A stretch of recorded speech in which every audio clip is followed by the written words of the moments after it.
ప్రధాన అవార్డు గ్రహీత, వృత్తిరీత్యా ఉన్నత స్థాయి తెలుగు భాష ఉపాధ్యాయునిగా పనిచేస్తున్న అక్షరం ప్రభాకర్ గారు ఎంఏ తెలుగు, పండిత శిక్షణ టీపీటీ చేశారు. పలు వచన కవితా సంపుటాలు, బాలల గేయ రూప కవిత్వాలు వెలువరించారు. చిన్నపిల్లల కోసం ప్రచురించిన తెలుగు భాషా వాచకం అక్షరాభ్యాసం ఉభయ తెలుగు రాష్ట్రాల్లో మంచి ఆదరణకు నోచుకుంది. విశాలాంధ్ర వారు ప్రచురించారు. అమెజాన్లో కూడా లభ్యం.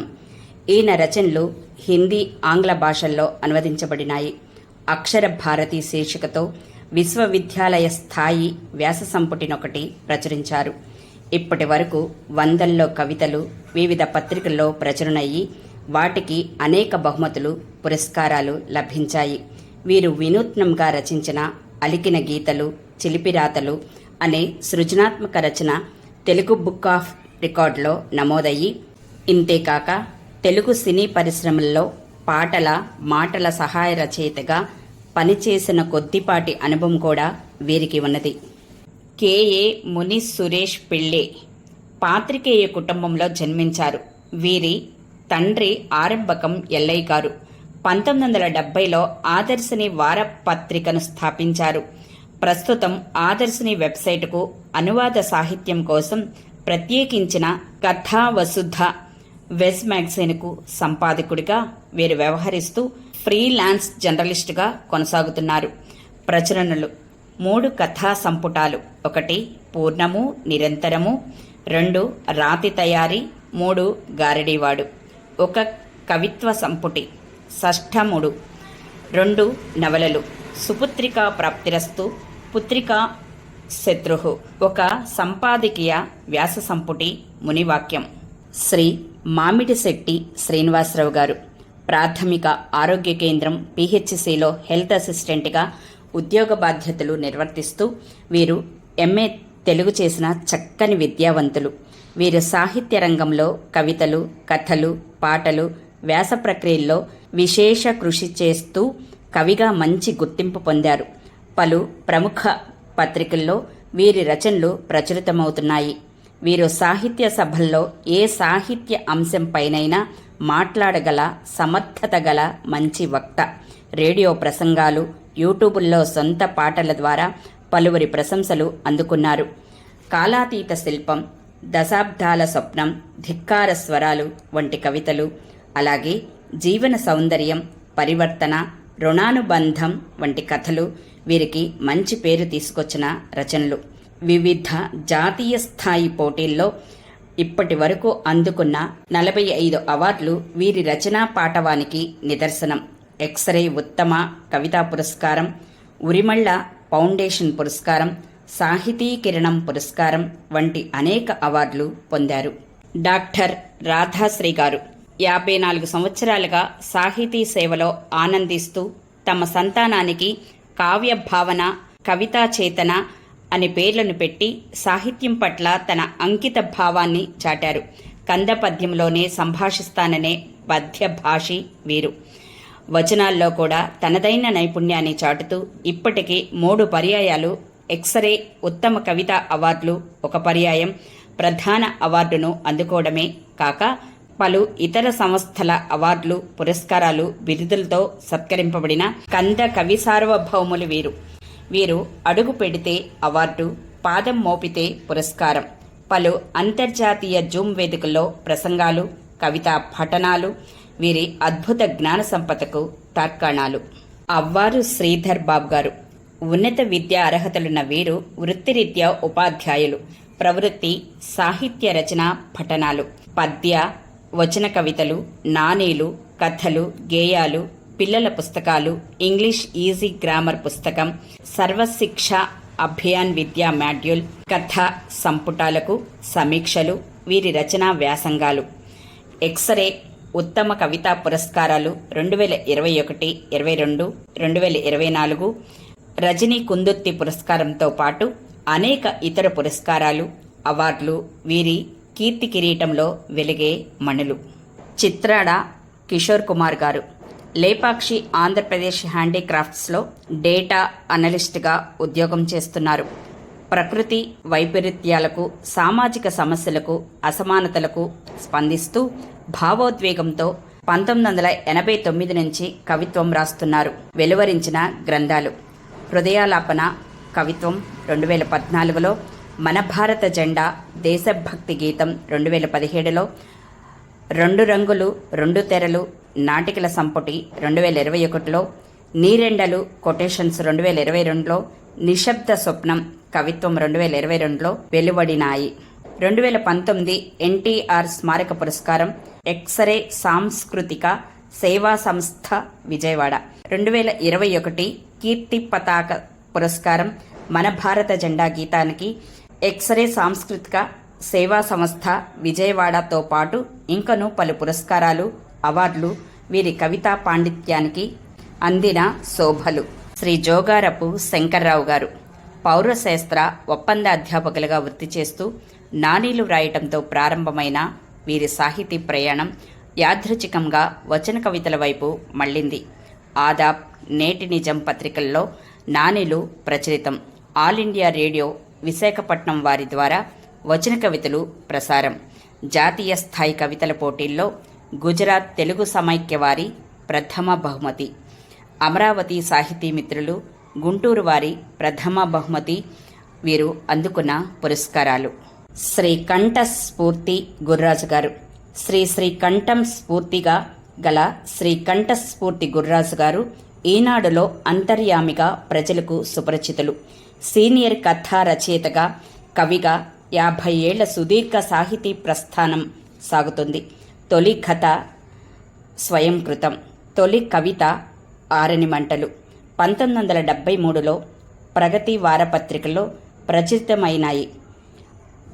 తదాదిగా 300 కథలు, 70 కవితలు వివిధ పత్రికల్లో ప్రచురింపబడినాయి.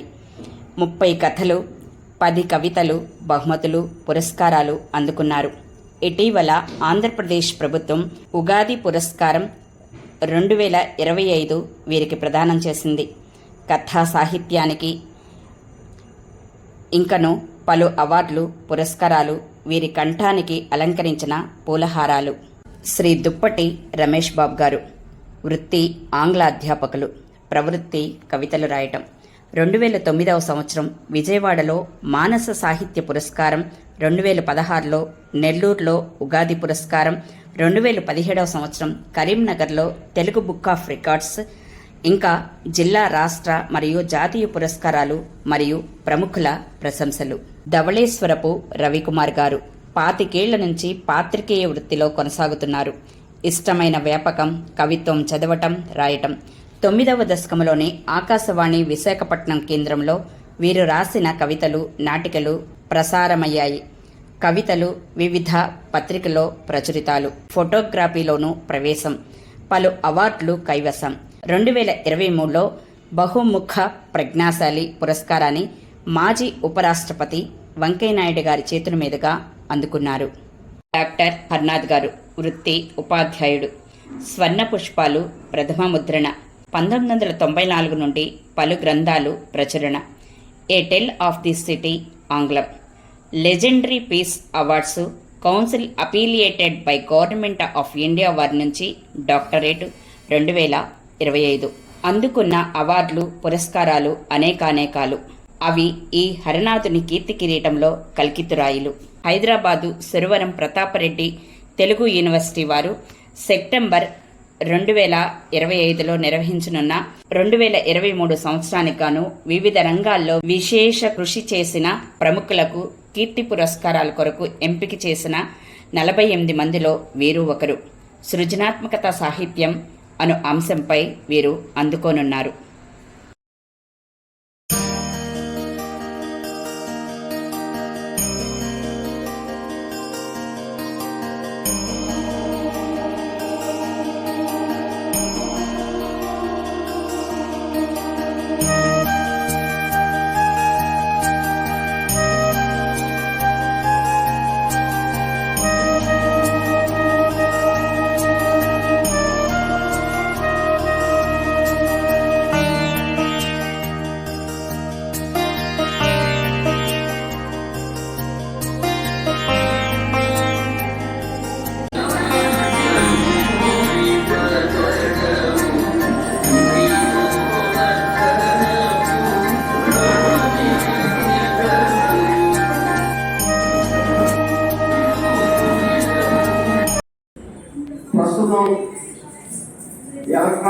మనం ఎండిపోతున్నా తెలియని టైంలో మన సంస్కృతిని మర్చిపోతూ పాశ్చాత్య సంస్కృతి మొగ్గు చూపుతున్న ప్రస్తుత పరిస్థితుల్లో కోసం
కవిత్వం రాశారు.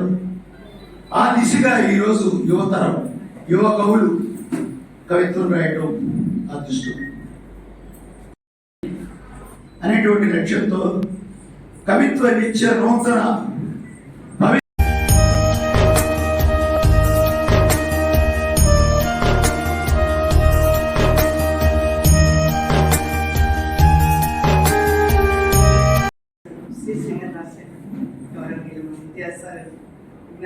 నేను చదువుతాను. ఆ సాయంత్రం రాక్సీలో నార్మా షేర్, బ్రాడ్వేలో కాంచనమాల. ఎటుకెంటో సమస్య తగిలింది ఒక విద్యార్థికి. ఇక్కడ రాక్సీ అంటే అప్పట్లో మద్రాసులో ఉన్న ఒక థియేటర్, అక్కడ ఇంగ్లీష్ సినిమాలు వచ్చాయి. రాక్సీలో నార్మా షెరార్ అంటే ఆ రోజుల్లో హాలీవుడ్లో ఆమె పెద్ద యాక్ట్రెస్ నార్మా షెరార్. అలాగే బ్రాడ్వే అనేది కూడా ఒక థియేటర్ అప్పట్లో మద్రాసులో. బ్రాడ్వేలో కాంచనమాల 1939లో మనకు అప్పట్లో తెలుగు సినిమాల్లో వచ్చిన హీరోయిన్ ఆమె. So రాక్సీలో Norma షెరారు, బ్రాడ్వేలో Kanchanamala. ఏది చూడాలో ఎటు వెళ్ళాలో ఒక సమస్య అనేది ఫస్ట్. ఉడిపి శ్రీకృష్ణ విలాస్లో అటు చూస్తే బాదం హల్వా, ఇటు చూస్తే సేమియా ఇడ్లీ. ఎంచుకునే సమస్య కలిగింది ఒక ఉద్యోగికి. అప్పట్లో మనకు సెక్రటరియట్ ఏదైతే ఇప్పుడు చెన్నైలో ఉందో ఆ సెక్రటరియట్ దగ్గర శ్రీకృష్ణ ఉడిపి విలాస్ అని చాలా పెద్ద ఫేమస్ హోటల్ ఆ రోజుల్లో. అక్కడ సేమియా తినాలా, బాదం హల్వా తినాలా అని ఒక సమస్య కలిగింది ఉద్యోగికి. ఆ సాయంత్రం ఇటు చూస్తే అప్పుల వాళ్ళు, అటు చూస్తే బిడ్డల ఆకలి. ఉరిపోసుకు చనిపోవడమో సముద్రంలో పడిపోవడమో సమస్యగా గణనీయమించింది ఒక సంసారికి. దీనికి ఎక్స్ప్లెనేషన్ అక్కర్లేదు కాబట్టి అక్కడ ప్రార్థిస్తాను. నేను సంధ్యా సమస్యలు ఒక శ్రీశ్రీ గారి అభిమానిగా 2023లో రాసిన కవిత. ఇదే కొల్లూరు గారు దీన్ని రిఫరెన్స్ ఇచ్చారు. ఆ సాయంత్రం అమెజాన్ ప్రైమ్ లో జెన్నిఫర్ లారెన్స్, ఐనాక్స్ లో రష్మిక మందాన. ఏది విచ్చించుటో సమస్య తగిలింది ఒక విద్యార్థికి. విజయవాడ బెన్ సర్కిల్ సెంటర్ లో అటు చూస్తే టాకో బెల్ మెక్సికన్ ఫుడ్, ఇటు చూస్తే మెక్డొనాల్డ్ బర్గర్. ఎంచుకునే సమస్య కలిగింది ఒక సాఫ్ట్వేర్ ఉద్యోగితో. ఆ సాయంత్రం ఇటు చూస్తే లేని గిట్టుబాటు ధరలు, అటు చూస్తే పెళ్లిడికి వచ్చిన కూతురు. ఉరిపోసుకో చనిపోవడమా, పురుగు మందు తాగడమా సమస్యగా మారింది ఒక టమాటో రైతుకి అనేది రాయడం జరిగింది. Thank you. వచ్చే కదా నేను రాస్తానని దాంట్లో ప్రభాకర్ గారు కూడా ఆయన శ్రీ నారాయణ రెడ్డి గారు వెళ్ళినప్పుడు ఈ ఎక్స్రే అవార్డు వచ్చిందా అని అడిగి మరి అది తెచ్చుకోవడం ప్రెస్టేజియస్గా భావించి ఆ ఎక్స్రే అవార్డు తెచ్చుకోవాలి ఆయన శ్రీ నారాయణ రెడ్డి గారు చెప్పడం. ఆయన కూడా చాలా రోజుల నుంచి నాకు మంచి మిత్రుడు. లాస్ట్ ఇయర్ కూడా ఆయన పోటీలో పాల్గొన్నారో లేదో తెలియదు, కానీ ఆ అవార్డు ఫంక్షన్లో చాలా మొదటి నుంచి చివరి వరకు ఆయన కూర్చోవడం జరిగింది. తర్వాత ఎక్స్రే పట్ల ఆయనకున్న అభిమానం కొద్దీ ఇందాక ఒక పాట మనకి డ్యాన్స్ నృత్య రూపంలో కూడా ఎక్స్రే మీద చాలా చక్కగా ఏర్పాటు చేశారు.